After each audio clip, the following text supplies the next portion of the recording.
That's cinema, baby. No,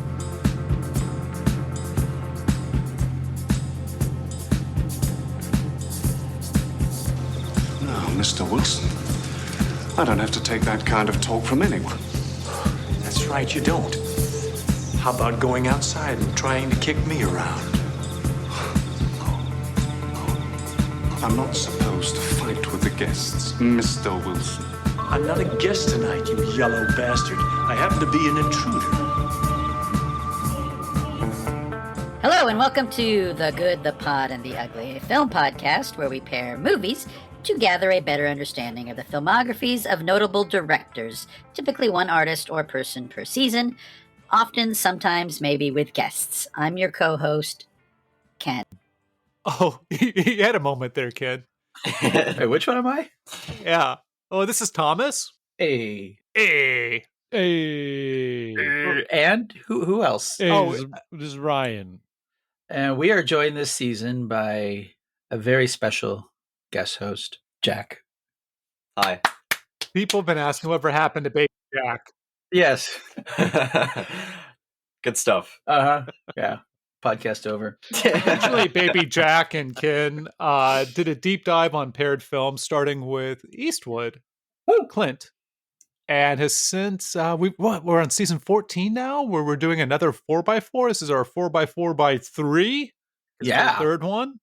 Yeah, and our first director Ken picked, and we're on the second half of the first pairing of that. And if that's not enough math for you, stay tuned to the end of the episode. All right. Bobby, Robert Aldrich. We are doing 4 of his movies. We did the Kiss Me Deadly last week.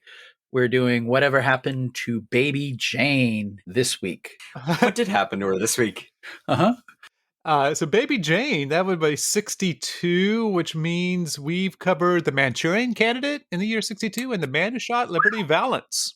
Surprisingly, no good Eastwoods. Yeah. Well, he was in TV then, though, right? Wasn't Rawhide still on? Yeah. Yeah. It was at the height. Give you a sense of perspective, Nicolas Cage would be born 2 years later. So that's what 62 is. Oh, and 62 is also like, for The Twilight Zone, it'd be between seasons 3 and 4. Was that when they went from 30 minutes to 60? It was 60 for season 4, and then they went back to 30 in season 5. Yeah. Very wise. Whatever Happened to Baby Jane, the start of the hagsploitation genre, which is awful.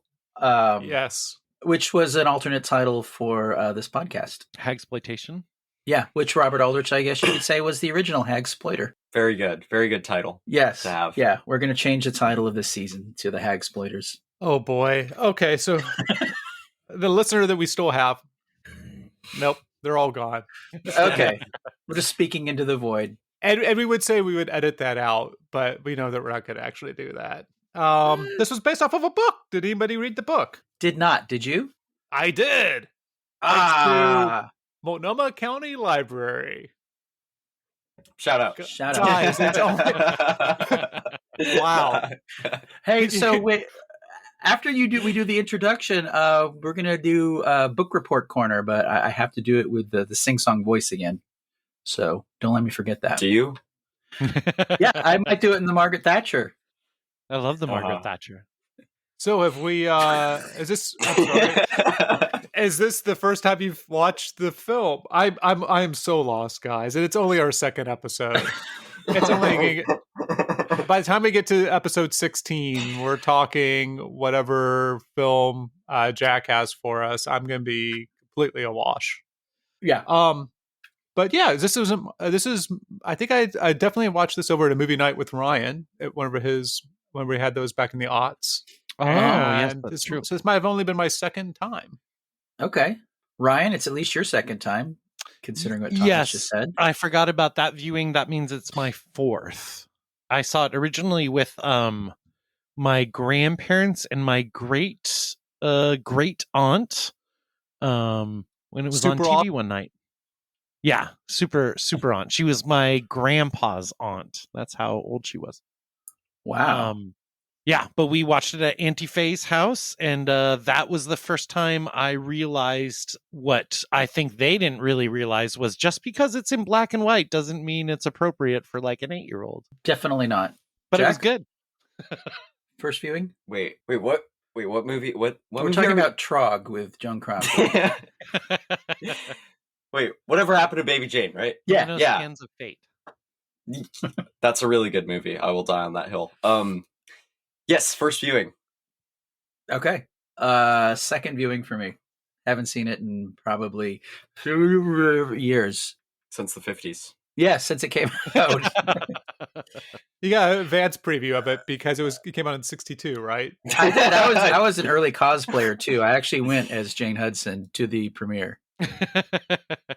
They wouldn't let me in, fuckers. I even did the voice. I did the song. Oh, I was like, wait, Daddy sent me a ticket, and I had a ticket for the movie. And they you're wouldn't let shocked me they in. didn't let you in. So fucking annoying. Oh, in the book, it's not just one song. There's multiple songs from the era. But we're not talking about the book, are we? We're talking about the movie. I do want to talk about the book a little bit. Every time I happen to mention the book, we just take a drink. Okay, and I'll just insert my sing song.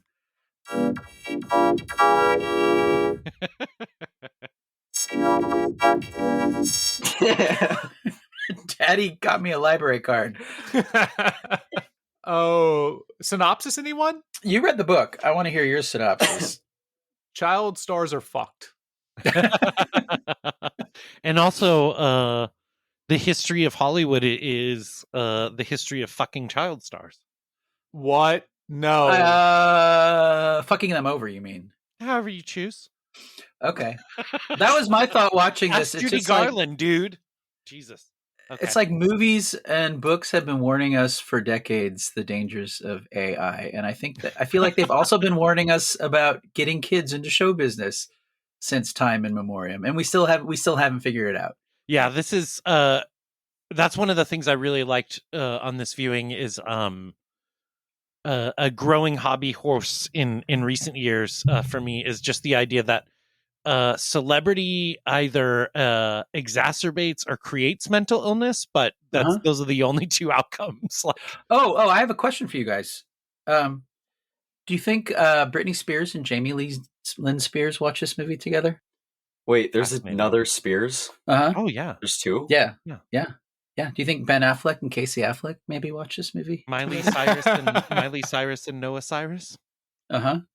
Oh, you know, Randy Quaid and Dennis Quaid, they've totally watched this. They fucking have definitely watched this together. While Randy Quaid huffed helium and cried. They argue about which is which. Yeah. It's gone back. No, and I'm forth Baby depending Jane. on No, what I year it am. is. Sometimes you're the Dennis, and sometimes you're the Randy. You know. Okay, and tune into our Patreon, and I will have at least 11 more celebrity siblings that I will. Yeah, I mean, it seems like the Baldwins would be easy. Emilio Estevez and Charlie Sheen, you know, they watch that together. Yeah. What? Yeah. Are they related?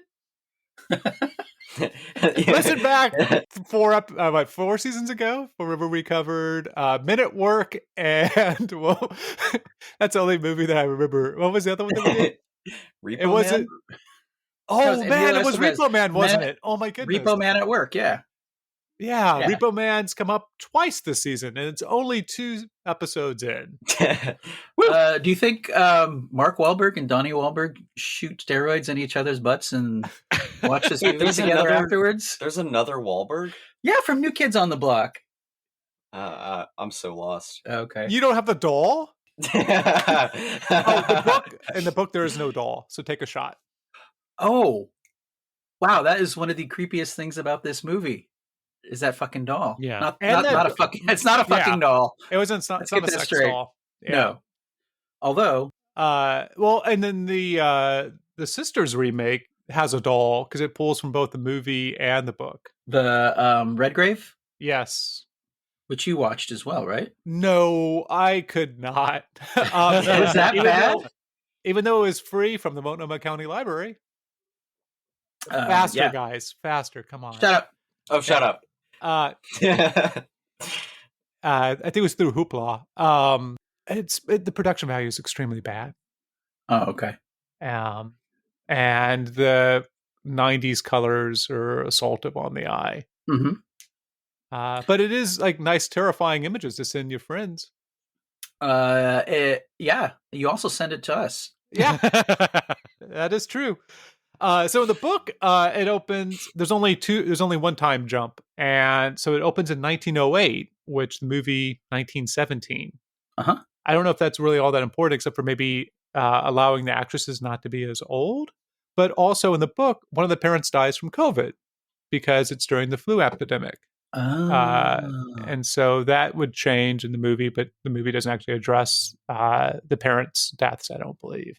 Mm-hmm. So there was no middle section in the movie. It goes straight directly from baby Jane being a little bit of a brat, not really talking about her sister at all, to television syndication. Okay. And then you're able to fill in all that stuff because it's a narrative, it's writing. You can just throw that in there. Also, because it's writing, you can do really hacky shit, like say, what was it? Like, I think I have the line here. She wondered why it should suddenly come into her mind with such clarity, in reference to thinking about the beach. Like they have dreams about the beach, kind of like randomly, just so that they could have it at the end. I was going to ask if the beach was in the if the ending was the same. The ending is the same. It's extremely abrupt, which is quite nice. There is a moment also to emphasize the beach where instead of a rat, if I recall correctly, there is sand sprinkled on the food. Ew. Wait, do you rather the rat? Well, no, because the sand, you wouldn't necessarily know it was there until you ate it. Obviously, you're not going to eat the rat and go, this rat shaped filet mignon tastes kind of funny. But sand, once you put it in your mouth and that grit, it's gross. No, it's the best. You're ever at the beach and you've just gone swimming and you're real hungry and you have like a sandwich with some Doritos on it and you get some sand in there. It's delicious. Or you're just having Doritos sex on on the a beach sandwich? and you're like rolling around and you get some sand in your mouth. Well, that's not where I'm worried about getting sand. So I think one of the reasons that there's multiple songs in the book is just because it's filler. So in the movie, instead, you can have just the focus on that song and have it repeat, right, as a motif. Similarly, there's no voice manipulation in the book. There's a moment where there's the call to the doctor, and Jane just speaks quietly, and it's taken to be her sister. Yeah. But in the movie, she's like a mimic, which I thought was pretty fun and interesting and cool. Yeah, where they actually use Crawford's voice. Joan Crawford and Bette Davis are in this movie, by the way, if you've never seen it. Is this Aldrich's is this his most famous enduring movie? I mean, yes, aside from the Adam Sandler film that he did. Oh, shut the fuck up. I tried watching that, in pre-gaming for this Aldrich, and it is unwatchable. What is it? What is this? Adam Sandler remade The Longest Yard. Oh, Burt that's Reynolds right. is in That's right. Yeah. And it is not good. I think it is his most enduring movie, Ken, and I wanted to ask, I think it is his most enduring movie, and I think that is one of the reasons, I'm not trying to scapegoat this picture, but I think some of this picture is the issues that are in this movie, in my opinion, are some of the reasons why people think they don't like old movies. But that there are also many amazing things in it that are what make it infamous and stuff. And I think what's interesting about I think one of the reasons that maybe is a little bit more enduring than The Dirty Dozen. That's the correct title, right? I keep getting that mixed up with the porn that I have. Is that what we're doing next week? What's the name of the porn, Thomas? How can we tell you which one's right if we don't know the name of the porn that you mix it up with? Oh, never. No, I won't. It's going to be embarrassing. It's Snow White cosplay. Wait, is there a dozen dwarves in that? No, there's only 7. Damn it! Oh my god! Oh man, I lost my train of thought.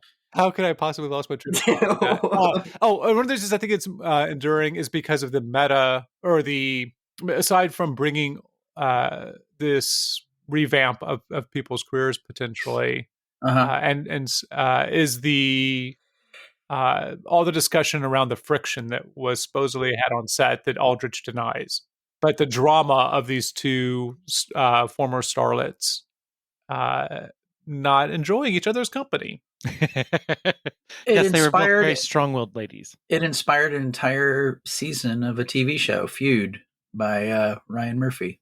Betty Davis played by Susan Sarandon, and Jessica Lange playing Joan Crawford. I'm excited to see that now. And what's his bucket? Dr. Octopus playing Robert Aldrich. Alfred Molina. Alfred Molina plays Robert Aldrich.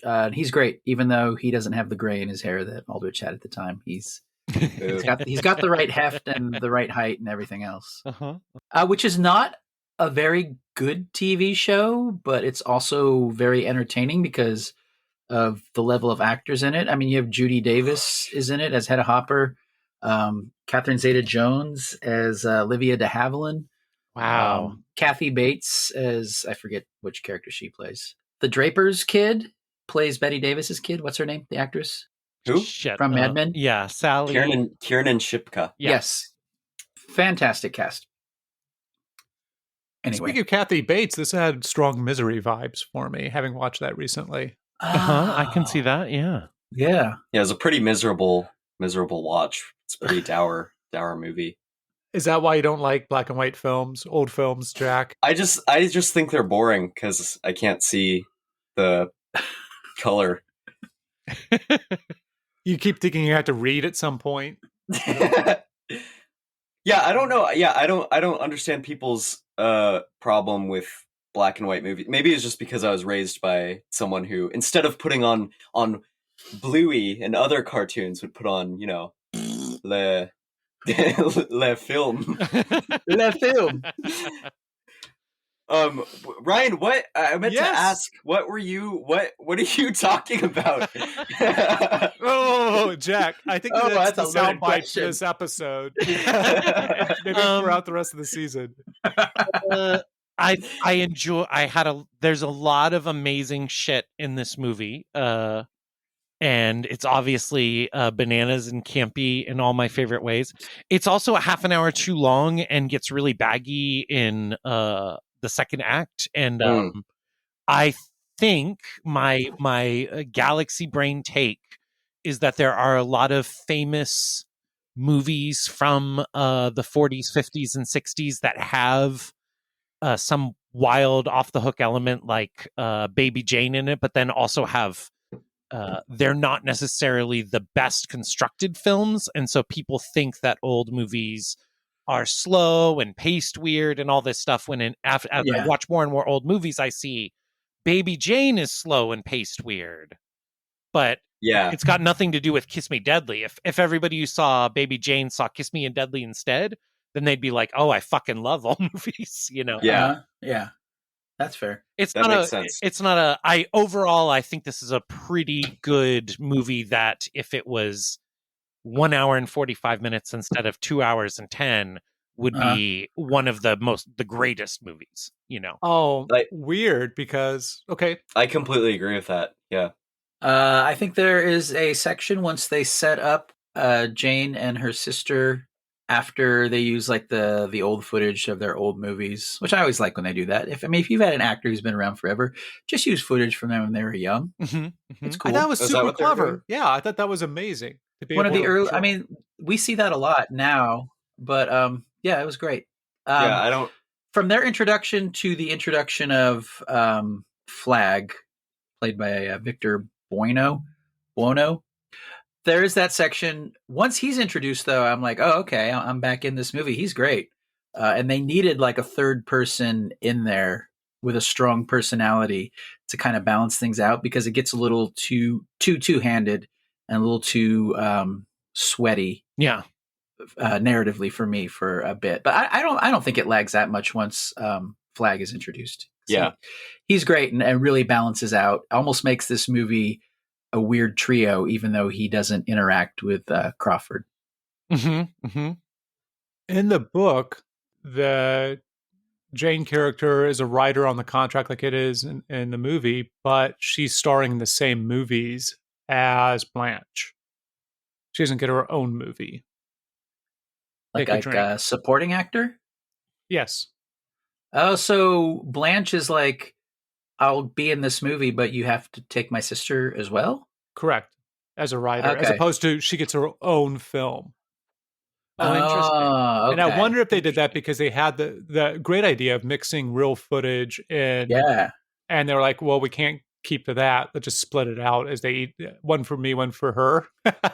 And then hers just don't get released or only get released in places that don't matter, like France. I think it's also easier. It works.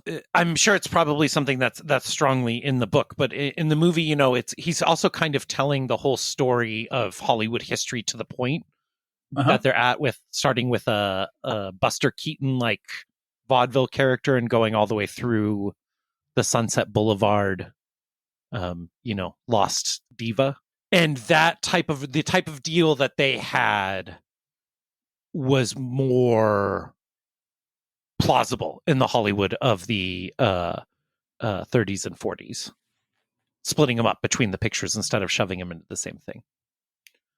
That's all. Okay.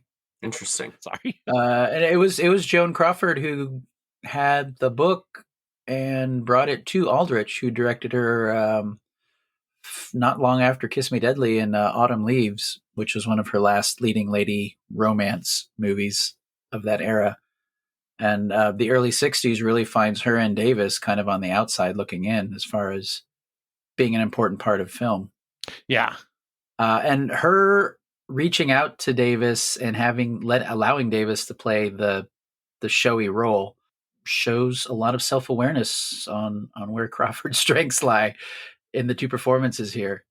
Yeah, I wonder if this was like Heat for that generation. Whoa, they could be on in a lot of together? ways. Yeah. Oh, whoa. Maybe you could just say Heat for the queer community. And this movie has become really big in the gay community, hasn't it? Oh yeah, this is one of the first and most prominent queer reclamation projects. What do you mean reclamation project? Of taking a movie that was not forgotten about, but just an older film, and fully embracing it and creating subcultures around it and putting it in the canon with Judy Garland and the can of camp queer icons. Both of these women are in the canon of queer heroes. I mean, definitely Davis as Jane. Very, very, very big performance. I have a funny story just about, it's not my story, it's actually Aldrich's, and it's from this book that I checked out from the Multnomah County Library. Shut up. Thanks. Robert interviews, where Aldrich is saying that they premiered the film at Cannes at Boo, France. And Le Hiss. Davis, you wouldn't say the H. Davis started to like tear up and was really sad because she, according to Aldrich, 80% of the makeup was her idea and her applying it. And she's like, she didn't realize, because she hadn't seen a cut of the film, how terrifying and terrible she looked in that makeup. Yeah. It's so upsetting. Yeah. Beautifully shot, by the way. By not Ernst Laszlo, but another Ernest. I guess Hemingway. Ernest goes to camp. We know how far Aldrich's Rolodex of cinematographers went. How far his what? It went to E. So I was watching the show, Feud, and it shows Bette Davis coming out having put the makeup on, and I'm like, well, this is a bunch of bullshit. They have like makeup people in movies, and then I started reading up on it, and I was like, oh, okay, they should have mentioned that this was unusual, but she actually did. And she's horrifying, terrifying. A few of the scenes of her looking in the mirror, Jenny and I watched this together last night, and I've never been, both of us felt like we'd never been so unnerved by just looking at a portrait of someone's face. Like, it was so fucking upsetting. Yeah. And in my Letterboxd review, follow me on Letterboxd, Ken Coral. Boo. Shut up.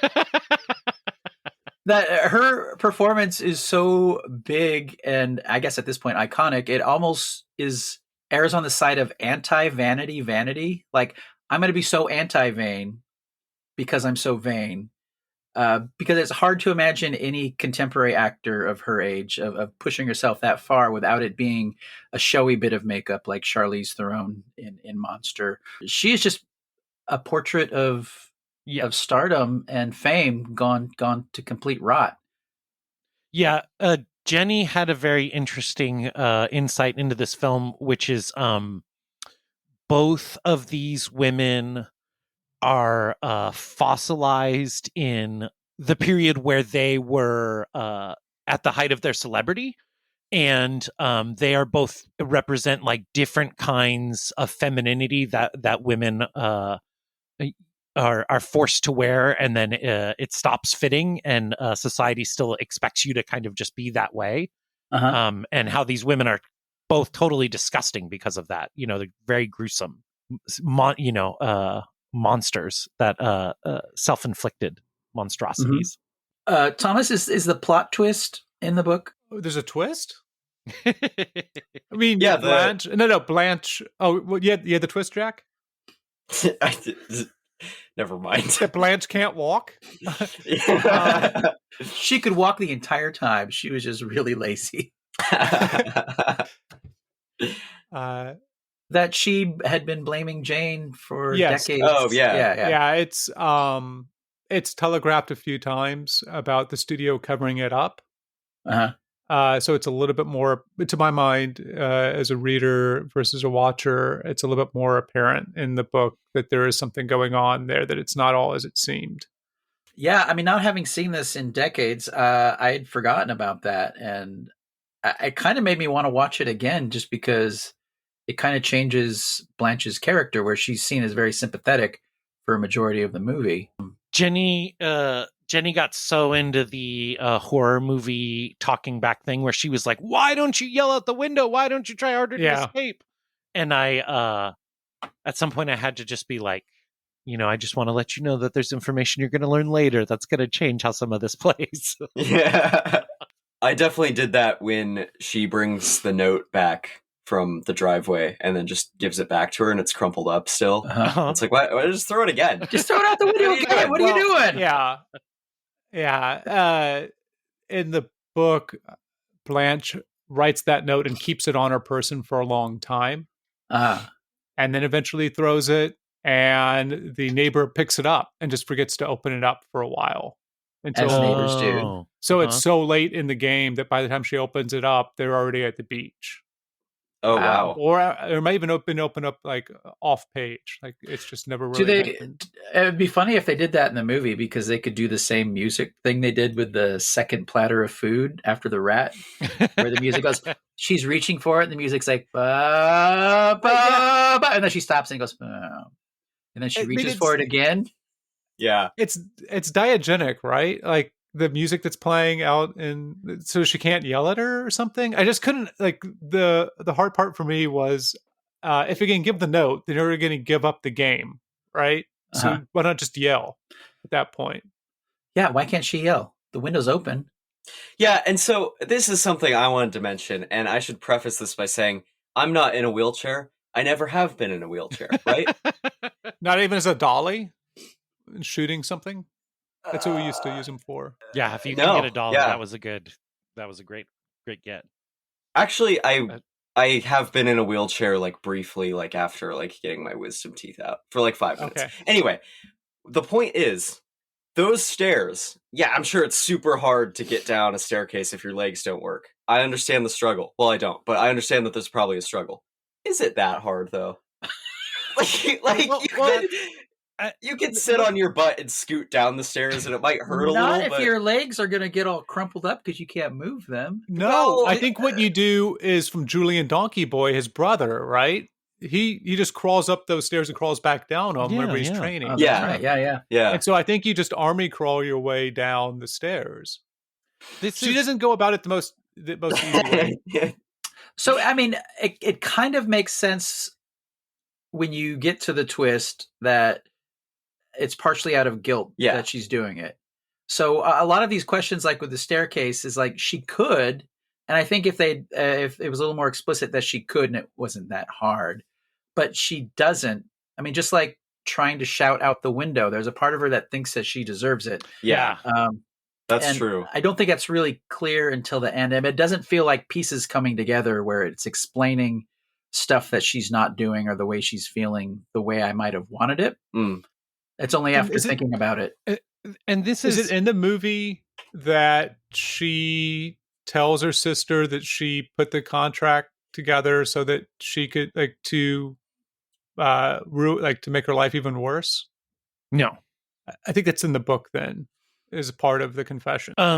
I think you guys are all pointing to this is the part of the movie that I think really has pacing problems, because if you got from the paranoia about being poisoned the first time to the beach in like half the time, then the audience wouldn't have time to stop and think like, why isn't she screaming? Why isn't she crawling down the stairs? And the movie doesn't telegraph the ending in any way that you could. It makes you frustrated with the character instead of like wondering about the character's internal conflict, which is what is really probably causing her to not scream or to not go down the stairs. What Ken was talking about. I mean, given the fact that Crawford brought this to Aldrich and brought Davis in, do you think that she didn't want to be seen maybe as unsympathetic, to have those pieces fall together the way they kind of maybe should narratively at the end? Because she, during the course of the movie, is definitely the heroine, right? Yeah. But when you think about it, not really. No. I mean, it's just like Misery, where you realize like that guy should probably have written that book better. He just needed a fan to take charge and help him out. I did ask about the beach being in the book because it feels like the movie kind of goes off the rails a little bit, and they just kind of have to. They had to end it somewhere, and this is where they decide to go. It makes sense that they talk about the beach more in the book, but I think she mentions it in the movie that she used to practice down there when she was little baby Jane, and that people would watch and be interested, and that's why the last shot of the film are those beach kids all kind of surrounding her, and she's just in complete heaven, despite the fact the cops are going to lock her up. Well, that's a miss on my part. I must have been distracted during that scene, but that explains a lot. It's a real Sunset Boulevard moment, a real Sunset Boulevard ending. Yes, very much so. For sure. But I mean, with all the slow parts and all of that stuff that we're talking about, with some of the stuff not fitting together, I mean, this movie is famous for a reason, and that's because Davis and Crawford are just chewing the fuck out of every single scene that they are in. Especially Davis, like one of the most over-the-top performances ever. It's the movie she's going to be remembered for. I don't know if she thought about that when she was making it, because she had won 2 Oscars before, been nominated 10 times and all that. But this is the movie, if you would ask anybody with a moderate knowledge of film about Bette Davis, this is probably the one film of hers they've seen. Yeah, I think definitely in the modern era, it's this, and the Bette Davis "I" song is probably what all people know about her. Oh yeah, and the song, right? I can definitely see the actress's desire to, really live it up, being part of the reason why we do get a lot of set piece scenes for them to have fraught moments during the ending. Particularly, by this period in her career, Joan Crawford had spent like 10 or 15 years where she simply refused to be in any movie where the protagonist was a man. And she was getting to the end of her power in Hollywood. So maybe some part of her realized like, this was a last gasp. I mean, she was for a celebrity who was married to the guy that ran Pepsi, she was down on her luck, which I put in quotation marks. Yeah. Celebrity down on their luck, not necessarily like the rest of us. So she needed something. She needed Bette Davis. I mean, if she were at the top of her game, an A-lister, there's zero chance she would have gone to Davis for this movie. But she needed a hit, and she needed somebody like Aldrich, which to a certain extent she knew would deliver, but also probably that she thought she could control. Yeah. Yeah. Definitely. But Definitely. then, and it all worked out for everybody. They had points off of this and all made a lot of money off of it. I hope so, because I mean, the other thing is like, it's sort of, for both actresses, it's sort of acknowledging like this is the end of their careers, and they have both suffered tremendously over the course of their careers. You know, it's so uncomfortably true to what's actually going on behind the scenes in Hollywood at this period. That it's just like kind of a fuck you to the system. Whereas Sunset Boulevard is like, oh, this lady's crazy, but like we make myths here, and this is sometimes it happens. Whereas this movie's like, this is all awful. Like we're all monsters for participating in this process, making these people. And you will see Aldrich throughout the rest of his career periodically dip into these movies about showbiz and celebrity, and none of them are very positive about it. One of the most upsetting things for me is just that at the end, the cops get to the beach and like Joan Crawford is right there for like 10 minutes. And the cops and the crowd, everyone is, it's not just that they're all paying attention to Bette Davis. It's that they all want to be. Like they could be looking for Joan Crawford and they're not. And it's so upsetting to just, we were both yelling at the screen like, she's laying She's right there. She's right, fucking just go. And I think that says a lot about both that and our schlubby fella in the middle about how we relate to these women. Yeah. Cops. How do you figure cops? So good. Give that guy the Oscar. Yeah. The greatest, one of the greatest single scene characters I've ever seen in a movie, the ice cream salesman. Just so amazing. I thought you were going to a slightly different place there at first, Ryan, which is something that I find terrifying, which is that beach is covered with people. And no one thinks like there's anything weird going on right next to them. Yes. Yeah. And that to me is terrifying, which isn't quite in the Red Bird. Is that right, sisters? Redgrave. I'm sorry, Redgrave. They would, there was like a Redgrave and Meryl Streep movie that I'm forgetting right now. Oh, and our series of mystery novels about the pirate detective Redgrave. Yes. In the Redgrave production, there's almost no one on the beach compared to what you see in this film. But in the book, it's even more terrifying in that Blanche is able to get somebody like by making eye contact and like trying to like get them to come over. Maybe a little bit of that mental telepathy from Monkey Shine, where she's able like get over here, and this person comes over and she starts talking to her, and then realizes the person doesn't speak English.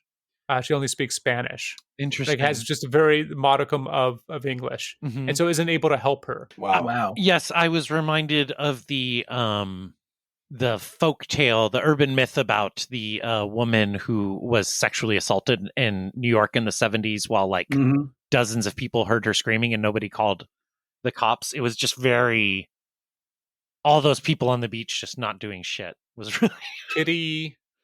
And it's like so reliable, right? Believable, I mean, because like if you are walking downtown and there's someone 20 feet away who's obviously having a mental illness episode, like a crisis, you just like kind of like shuffle away and try not to let them mess with your vibe because you don't know what's going on with them, you know? Yeah. I mean, Bill might be afraid. It's true. But there's also those great moments of Davis interacting, of Jane interacting with the bank clerk and other people at the newspaper, where they just, they know something's a little off, but they also just assume like she's lost in her own world. She's an older person. It's like, I used to be baby Jane Hudson. And after she leaves, the guy's like, who the heck was baby Jane Hudson? And they're like, I don't know. We're all under the age of 40, so nobody knows. You don't remember that banger about Daddy in Heaven? Why, and maybe this is just taste, maybe taste of the time, but why did Victor Buono. Bueno? No, it wouldn't be Bueno. Bono, the guy who played Victor Flagg, also would play in the Adam West television series, Yeah, it's like Batman television series. as Porcupine or somebody. Yeah, somebody who's not the Riddler or the Joker. Or the Penguin. Or the Penguin. Why was he nominated for an Oscar? He's fucking great. Yeah? I think he's great in this movie. He is because I think the character's great. I don't know if he is great. I think he's Marvel. Every time he was on screen, I was like, his whole thing of being a con man and just trying to get money and milk. I mean, it's all part of the theme of kids and celebrity and people using them. Even as an older woman, she is still finding people who just want to use her to make a buck. And there's a sense of like elder abuse in there as well. And he's really funny too. Yeah. And the movie needs kind of funny that isn't creepy to really make it work. I really think he's the one that, not that he's the star of the movie, but his insertion into the plot broadens the story, broadens Jane and what she hopes to do, and then creates the a tension with Blanche trying to sell the house and cut Jane out and all of that. But you need that third part for it to work, I think. And I don't know how the book is. Oh, it's almost the same in the book. I mean, that he doesn't know who his dad is very early on presented. And I don't know if his mom was an actress or not. I don't know if he affects a British accent. But aside from that, I mean, it's basically the same. And him being which is a callback to our last episode where that guy was Hammer who never got nailed. I don't know. I was going for something. Yeah. Well, when he is standing next to Betty Davis, who is a diminutive woman, or demure, as the kids are saying these days. Yeah, he looks like a giant next to her. And I love it when directors cast people like that, because there are little people and tall people, and you stick them next to each other, and it looks weird. It just heightens the weirdness. If they had all been the same height, like if they had gotten Andy Rooney or Alan Ladd to play him, he just looks physically imposing. Those are actors, I assume, from an era that's before Jackson my time. Yes. Alan Ladd used to famously stand on apple crates. He would famously stand on apple crates? In shots. It was a different time. Entertainment was really boring. Apples came in crates because he was a little guy. And the milkman would drop off the milk for $0.05 a week. Well, we'd take that milk down to the street corner and pay $0.05 to see that man stand on apricots. He was very small, but on apricots he was a big man. Hey, you think Beau Bridges and Jeff Bridges watch this movie together? Oh my God. Beau was like, which one am I? And Jeff Bridges is like, Jane. That would be, there must have been some fascinating dynamics in that family over the decades. Yeah. Lloyd and Beau and Jeff. So Crawford was pissed off that she didn't get nominated, because she's basically playing the straight man here to Betty Davis with the showy role.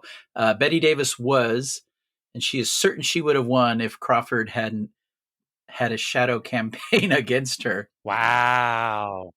Betty Davis was there.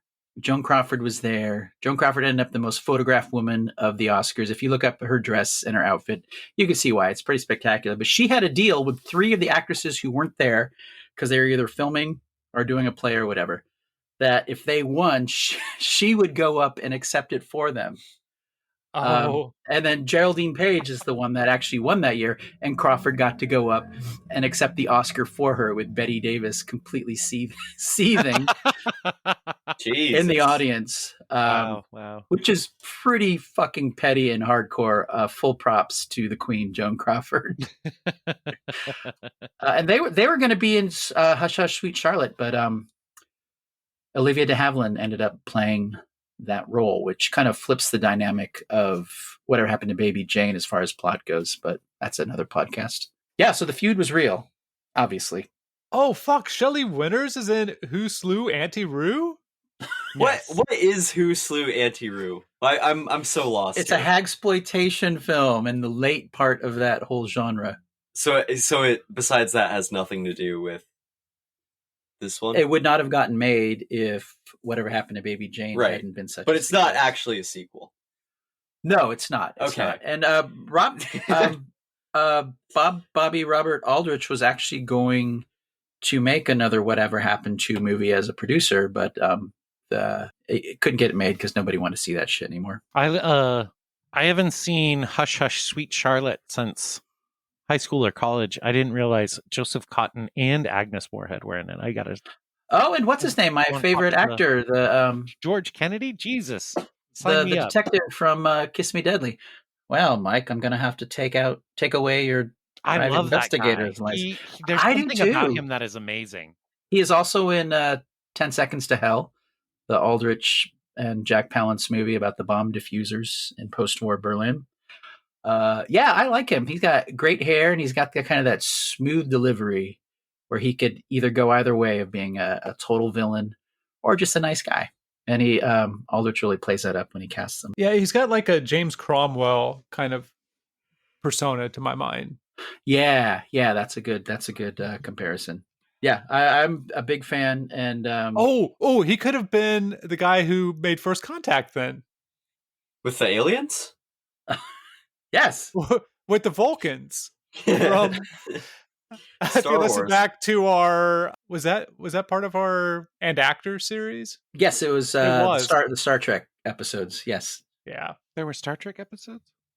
Yeah, Oh, What? Oh, Yeah. Yes. Leonard Nimoy and Jonathan Frakes. Franks. Yeah. Oh, but you didn't do the motion picture? No, because it wasn't directed by an actor. No, Jesus was Wow. not in it either. Jesus is in Star Trek the motion picture, though. That's what you guys. Oh, that's V'ger. That's what. So the end of the hagsploitation era is generally attributed to the film Trog, which Joan Crawford starred in as the only person who could talk to a feral half-ape boy who ends up killing people. I've never heard of this movie. And Really? if you've ever It seen looks so clip, good. it does. I kind of want to watch it I because totally want to watch it. it's completely like Planet of the Apes mask on top of like just a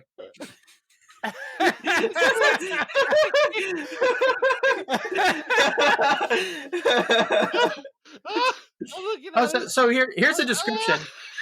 Anthropologist Dr. Brockton unearths a primitive troglodyte, get it? Trog? An Ice Age missing link, half caveman, half ape, in a local cave. It happens. Through medical experimentation, she manages to communicate with him and domesticate him before he's let loose by an irate land developer and goes on a rampage. That does sound amazing. Phew. Good Lord. But we're talking about Whatever Happened to Baby Jane. Are we? Do we have to? I kind of want to do Trog now. No, this is the best doll movie we've covered since Magic, for sure. Oh, yeah. Yeah. The doll is great. The doll is so good. So I think that there might be. I know this is Aldrich's most famous movie, but I don't even know how close it would be in the top 10 at this point of my favorite Aldrich's. Wow. Yeah, simply because I really like how unsympathetic it is. And I think I said last week that whenever Aldrich gets to lean into lack of sympathy, or not sympathy, but sentimentality, that I think he's at his strongest as a director. And this really plays into it. But I don't know. It's mileage. I don't know how much mileage it has for rewatches. I guess that would be Yeah. my thing. I think that's the thing. And I just think, I mean, Kiss Me Deadly is so precisely put together. It's so efficient and economical. And this has all of his other skills as a director. But I think it's missing that probably due to the big egos involved. And it feels really set bound as well. Whenever they go on location, it pops a little bit because so much of it feels set bound. Yeah. You remember Doctor Who back in the 80s when I was in my 40s, where, when they're inside the TARDIS, it would be shot on video. And then whenever they go outside, it was shot on film. Yeah. Definitely. And Bette Davis couldn't drive. I don't know if you knew that. So when they're doing the behind her shooting, they had to get someone else to drive the car and put her in the frame like she was driving because she didn't know how. Oh, that's amazing. I don't know how to drive either, so If we shoot a movie, then we'll have to re-rig the transmission and all of that. yeah, easy. There's a shot with the bus picking up the maid, and then the bus leaves and the maid's still there. Uh-huh. Yeah. Uh-huh. It's such a great shot. It's like three or 4 seconds. Yeah. But there's more story and economy in that than, I think, by necessity, because so much of the movie is taken up with scene chewing that you need to kind of get that stuff. And you need someone to get killed. It's like the private detective in Psycho, which this kind of followed a couple years after Psycho when horror was kind of becoming mainstream. Yeah, you need someone that gets killed, who just snoops around a little too much. And Betty Davis is like, I would have gotten it away with it too if it weren't for you darn kids on the beach. The end. A couple of things that will be good points of comparison for Weiler. 2 of the Weilers we're watching are single set films, so it'll be interesting to see how they navigate the confines of the space. And then one thing that I think is fascinating is even though Aldrich and Weiler are both from upper crust backgrounds and they're both left wing or progressive, Aldrich is those side characters, and particularly the characters of color, really have a level of humanity to them that is subtle but pretty different for the time. And Weiler tries to sometimes shoehorn in people of color in prominent roles so that he can give them that, but they are still, it's like he's ogling them. It's not like they're actual people. These all, the maid, the ice cream guy, the mechanic in Kiss Me Deadly, they all feel like real people with real lives beyond the boundaries of the story, which I really appreciate. Aldrich throughout his career had a strong affinity for the little guy, and a lot of his movies are about the man being kind of an asshole and being part of the problem, and people just trying to survive or get through their daily lives are the people that he sympathized the most with. And that's why I think when he makes movies about people who are like celebrities and whatnot, like this movie, he is completely has no sentimentality about them, and the magic of the movies they made somehow anointing them with something noble. There's nothing noble about them having been famous or in movies. If anything, it's made them worse. Yeah. Which if you think about it, most, I don't know, a lot of movies about celebrities that are fictional. Help me out, because I've seen 3 different versions of this story, or interpreted it and consumed 3 different versions of this story. In the book, the neighbor is either cohabitating or just moved in with another widower. So there's 2 widowers there. In the movie, it's like a daughter, mother and daughter. Yeah, mother and daughter. Is there a father involved in that mentioned or any scene on screen? Not seen. I presumed that they were a normal family, but we don't see Jenny. Whoa! Normal. Normal nuclear family for the time. Normative? I don't know. Yes. Redgrave, because in the Redgrave, it is like a newlywed couple or something that's living next door. So I think it's interesting that they decided for whatever reason to have a younger person who isn't so into the films there, but also to have the father of the house, or the man of the house, I think is the right term, gone. Yes. From that era. Yeah. One of the other things Jenny pointed out is that there are so few men in this movie, and then they are all one-note characters with very little complexity compared to the, which is why are you giving Victor Buono the nom? I don't know who he's else really taking one for the who team. Else would you have given that year? He didn't win. So I mean, all 3 of the there's the house with 2 people next door, and then there's Bueno and his mom, multi-generational. So it's interesting that the 3 houses they actually go into, that it's all 2 family members living with each other that aren't spouses. I don't know if that's in the book or if it's intentional, or what do you think? Oh, I'm sorry. I was looking up the supporting candidates. I'm sorry, the supporting people in Manchurian Candidate and The Man Who Shot Liberty Valance, for who I would have nominated that year. In the book, it's Two Widowers. Does that answer the question? It does. Oh, So okay. it's interesting the change of the choices that they purposely made. I think it's because Aldrich is paying a lot of attention to this historical element of Hollywood's history and providing it context of like the young kid who's watching this movie barely knows who this person is. The slightly older man has a crush on this lady from when he was little. And then you have these two old ladies and their perspectives being of age with these celebrities.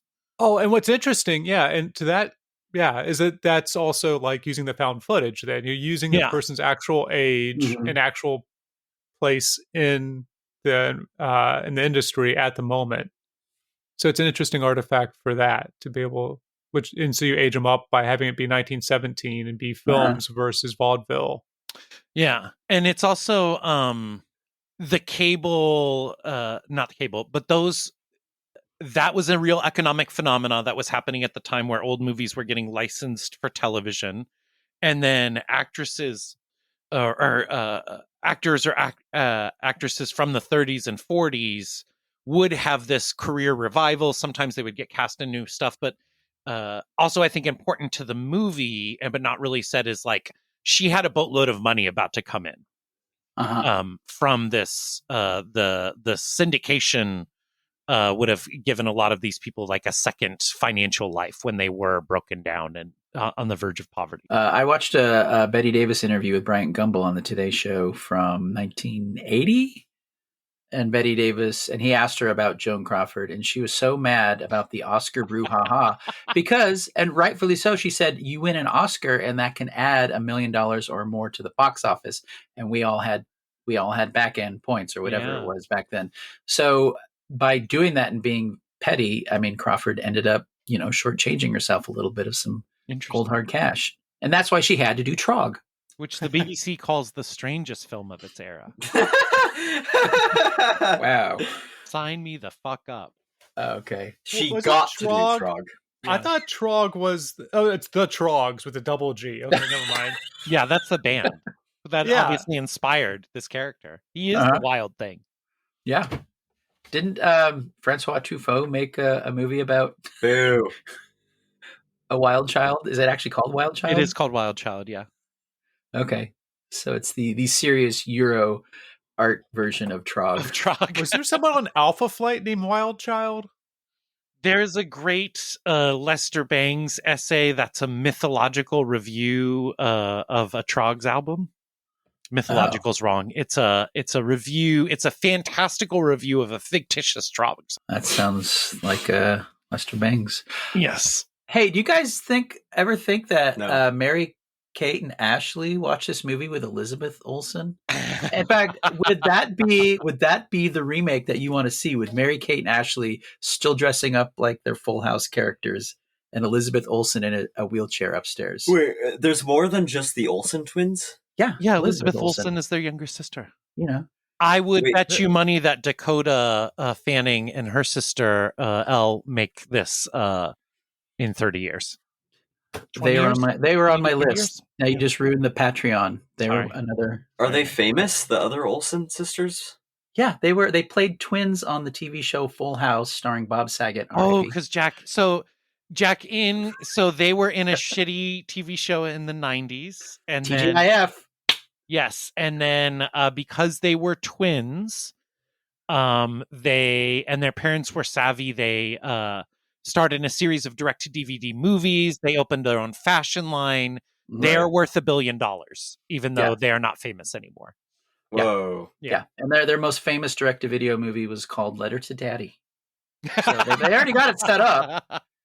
They've been setting this up for a while. It's the one in New York for some reason. I love the Olsen twins because ever since the mid-aughts, they've just been like obviously pissed off whenever they're in public, fucked up incredibly on drugs, and just like, yeah, I'm the wealthiest person you've ever seen. What's up? Is that what they do? Like when they go to food carts and whatnot? Well, There's move a cutting in over, line. move over, Mike Hammer. I have a new inspiration. Wait, Mary-Kate and Ashley?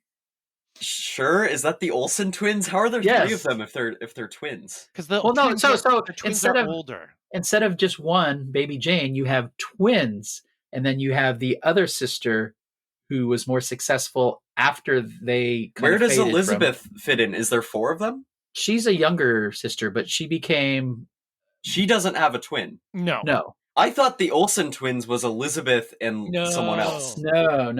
Okay, I'm totally lost. She's young. She's younger. Yes, Jack, you it's remember similar- how they wanted to make a sequel to the Arnold Schwarzenegger Danny DeVito movie Twins by putting Eddie Murphy in it?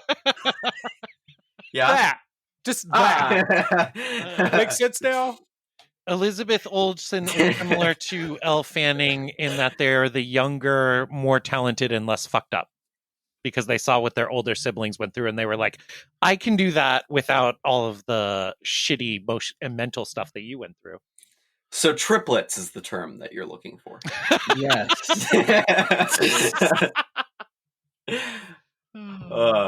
Boy. Is it always like this, or is this just? Is what always like this? Does it always our go off the podcast? rails? No, this has been a little bit special. Not terribly special, but a little bit. No, they're all special. Fuck off. No, they're all special, but not like this. Oh yeah. But the next pairing we have beginning next week, though, What is it? it's in color. Boo. This is going to be so interesting because I saw The Dirty Dozen in college, and I didn't really... Wait, which one? The Dirty Dozen. Oh, yeah, not your porn. I didn't know it yet, Thomas, so I didn't have Okay. access to the scatological library.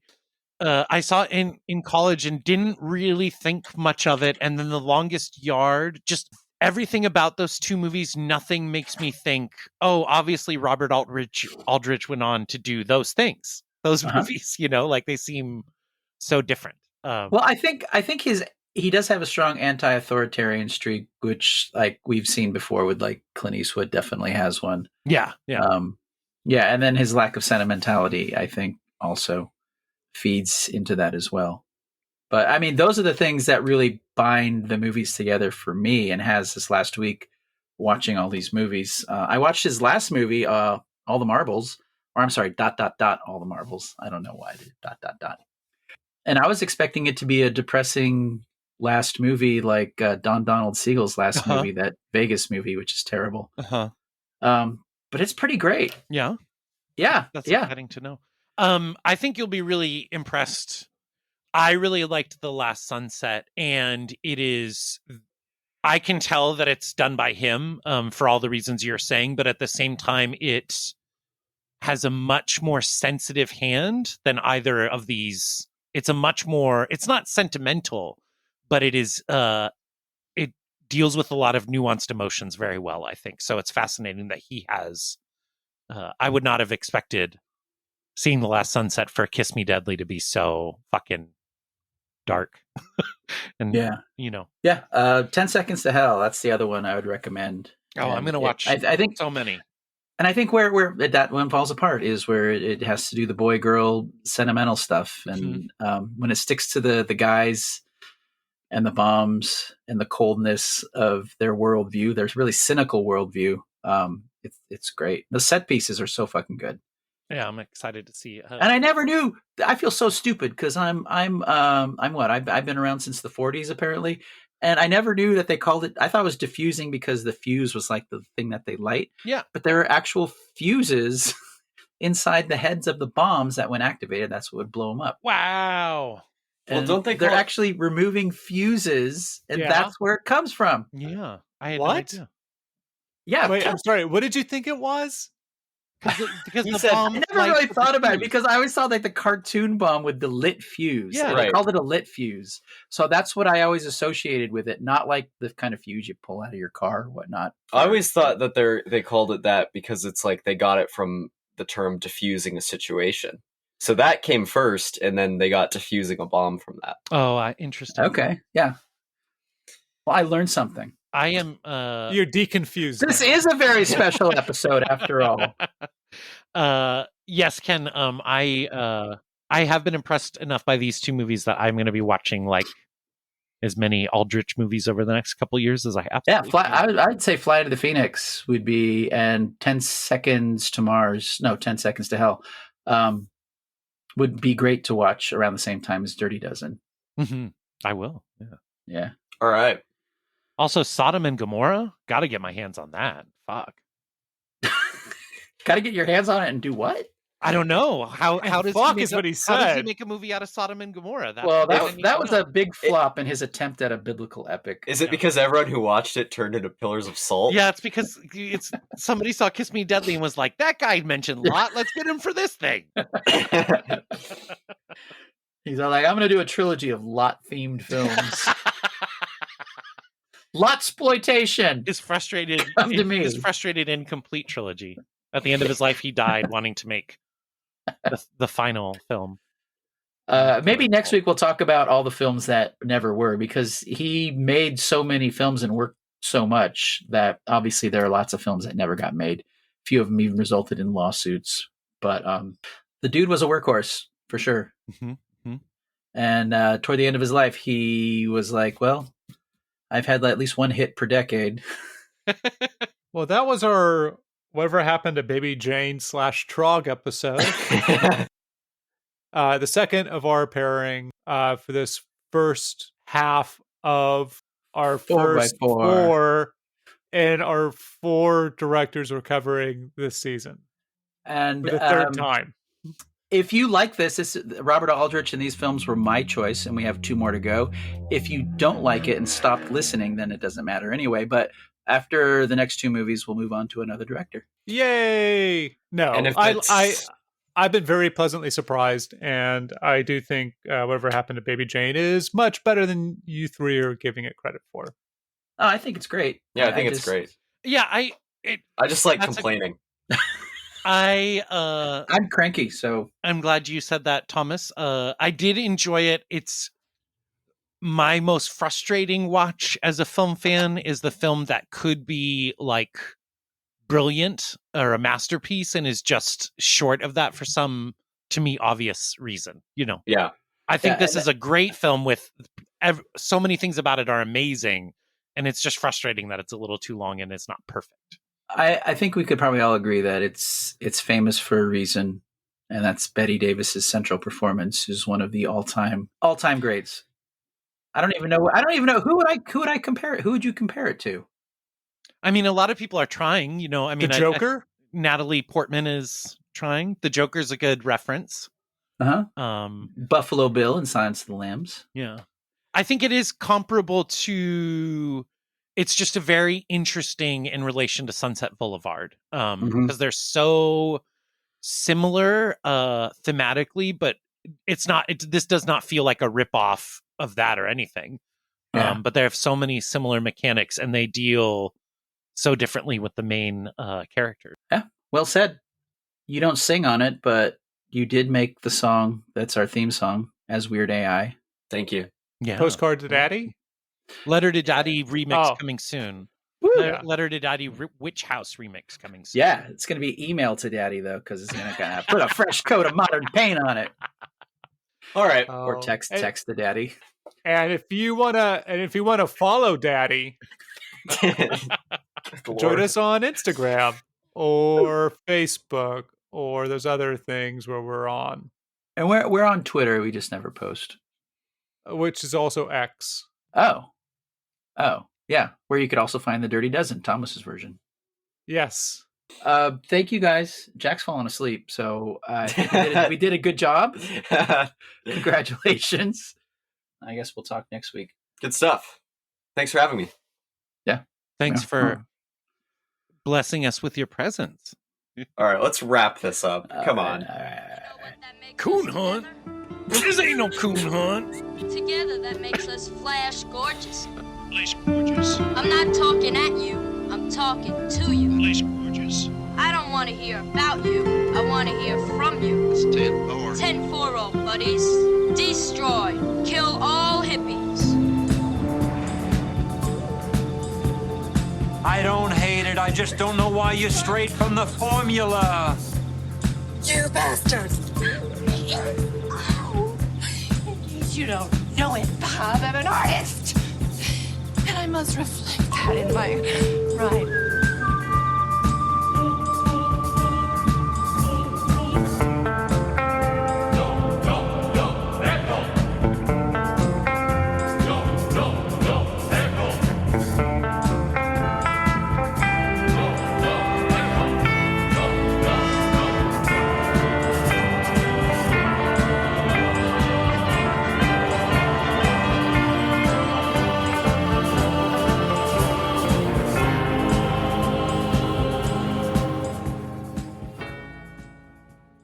I understand the struggle. Well, I don't, but I understand that there's probably a struggle. I mean, it's just like Misery, where you realize, like, that guy should probably have written that book better. I love the Olsen twins.